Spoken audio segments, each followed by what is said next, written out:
hindi na-reset. Pati yung Black Shoes ata ginamit eh. So Sensui, maraming at stake for you. Sensui Instincts kailangan gumamit ngayon. Pero ngayon, Renjay with a time journey. Okay, makakatakas pa nga. Mukhang mababawi! Alien! Oh!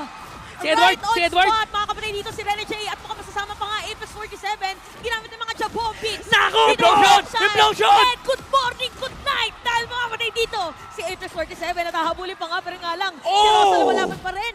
Pero Ano, pumasok Pete? ang Fireflux. Okay, mag-flicker out si Oheb doon. Nagamit tayo mga nice ibang mga putol. ultimates dito ng Blacklist International. May minion waves sa may middle lane. Rosa. Pero papatong din naman dito for the side of Blacklist International. Halos walang mga buhay. Ginamit na rin dito penalty zone. Pero nga lang mamatay. Dito si Oheb. At kumpleto pa rin mga players ng Fireflux sa esports. Yue mapipitan lumayo. Kailangan madepensahan ngayon, Lord. Yung Lord nandito pa rin naman sa gitna at 5 miyembro ng Fireflux ay nandito pa. They can Sunshine, tower sunshine! lock at unti-unti na tumutumba ang Blacklist. Renjay, last effort at mukhang Fireflux will take